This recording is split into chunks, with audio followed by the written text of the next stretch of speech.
Hello all. Actually आज जो मैं सेशन लेने आया हूं, आज का सेशन मेरा एकेडमिक बेस्ड नहीं है।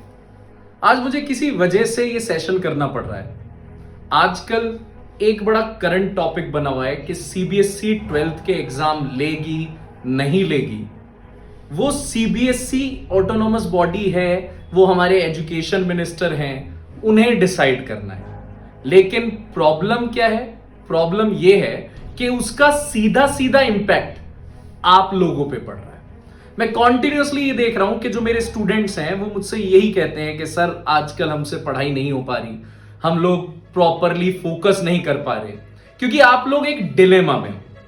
आपने इस चीज को बहुत फोकस कर लिया कि गवर्नमेंट ही आप लोगों के लिए डिसाइड करेगी कि एग्जाम होंगे। एक एग्जाम्पल देता हूं। जब हम लोगों ने ये सोचा था कि हमारे एग्जाम्स मार्च में होते, तो हम लोगों ने नवंबर दिसंबर से फुल पेस पे पढ़ाई स्टार्ट कर दी थी। जब हमें पता लगा कि एग्जाम मई में होने वाले हैं, तो ऑटोमेटिकली हमने थोड़ा ब्रेक लिया, अपने आप को डी एक्सेलरेट किया, रफ्तार कम करी, और फिर उसके बाद जैन से हमने दोबारा एक्सेलरेशन में स्टार्ट किया। आपको लगता है ये सही है? आज गवर्नमेंट ने ये कहा कि अभी हम लोगों को ये नहीं पता एग्जाम कब होगा, आप लोगों ने पूरे ब्रेक लगा दिए। सच्ची क्या गवर्नमेंट डिसाइड करेगी कि आपको कब पढ़ना है? क्या ये ठीक है कि एक एग्जाम पेपर डिसाइड करेगा कि आपकी प्रिपरेशन क्या होगी? अच्छा, क्या ऐसा नहीं है कि सीबीएसई में आपके 90% आ जाए, तो क्या सीबीएसई ने आपको ऐसा वादा किया है कि सीबीएसई में 90% आते ही आपके एमबीबीएस में सीट पक्की हो गई? इंजीनियरिंग में आपको सीबीएसई के मार्क्स से सीट मिलेगी? नहीं, मुझे अगर ऐसा कुछ है तो मुझे नहीं पता, सीरियसली मुझे नहीं पता। क्या पता आपको स्पेशली बताया गया हो, क्योंकि आप लोगों ने अपना फोकस सिर्फ किस पे कर दिया है? आप लोगों ने अपना फोकस कर दिया है कि सीबीएसई एग्जाम कब लेगी। क्यों? क्या कंपटीशन के एग्जाम बिना दिए आपको सीट मिल जाएगी? आपकी काउंसलिंग बिना उसके हो जाएगी? मुझे तो नहीं लगता, सीरियसली मुझे नहीं लगता। आपको अपना गोल सेट करना पड़ेगा। जब तक आपका गोल पोस्ट नहीं है, आप अपनी लाइफ में कुछ नहीं कर सकते। एक एग्जांपल देता हूं, एक स्टोरी सुना। एक हॉकी का मैच चल रहा था, इंडिया वर्सेस पाकिस्तान। इंडिया के कोच ने अपने टीम प्लेयर्स को बहुत ज्यादा मोटिवेट करा और कहा कुछ भी हो जाए पाकिस्तान से तुम नहीं हार सकते।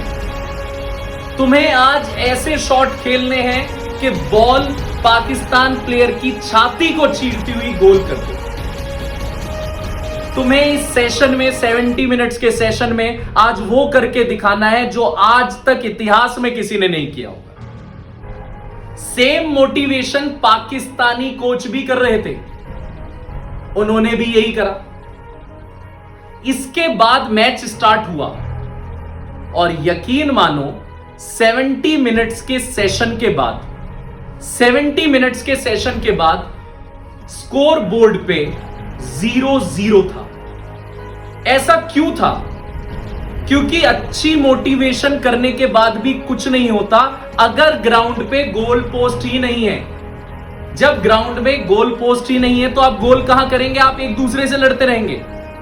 आपको अपनी लाइफ में एक गोल प्रोवाइड करना पड़ेगा। क्या सीबीएसई आपका पहला एग्जाम है और लास्ट एग्जाम भी सीबीएसई है? नहीं, ये आपकी लाइफ का पहला बड़ा एग्जाम है, लेकिन इसके बाद लाइफ ने आपकी जिंदगी में बहुत सारे एग्जाम्स एज अ हर्डल बिछा रखे हैं जिन्हें आपको पार करना होगा।